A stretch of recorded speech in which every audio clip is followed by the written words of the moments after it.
In Latin, caries means rotten or foulness. Caries is a tooth disease caused by bacteria. Our bodies are occupied by numerous bacteria. Bacteria settlement usually starts immediately after birth because of our parents and our environment. Not all bacteria are harmful. For example, the bacteria flora in our intestinal tract is crucial for our survival. This is called symbiotic bacteria. Other bacteria simply settle in niches. These are called commensal bacteria. We do not benefit from them directly. However, settlement of such niches by commensal bacteria, for example in the skin, prevents these areas from being inhabited by other harmful bacteria. Sometimes bacteria and hosts struggle in a fight for dominance. Doctors call such germs opportunists. If the host is damaged by bacterial dominance, meaning the bacteria is winning, these germs are then referred to as pathogens. We have a number of bacteria in our mouths. Some live in essential niches and prevent other aggressive germs from ever settling, while other bacteria simply live alongside us. This means that we have both symbiotic and commensal bacteria in our mouths. However, the bacteria flora can change instantly due to changes in life circumstances. Commensal bacteria can suddenly turn into pathogenic germs. This is what happens with caries. The most important factors are certain host factors, plaque, and time.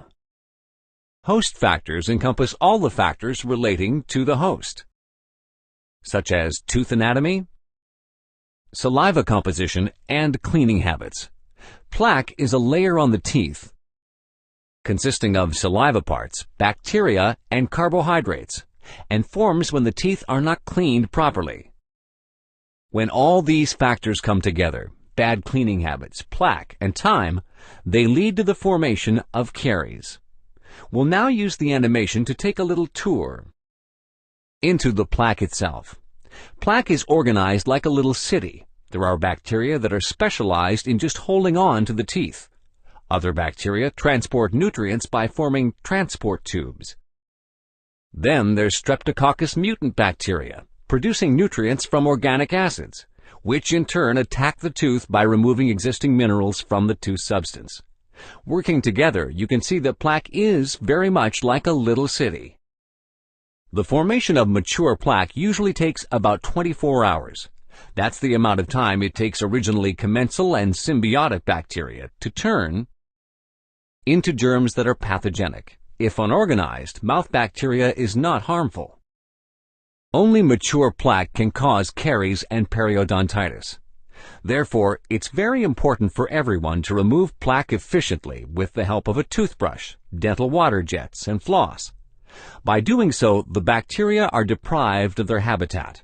Without this habitat, they cannot cause any more harm. Within the plaque, the bacterial products disintegrate the enamel.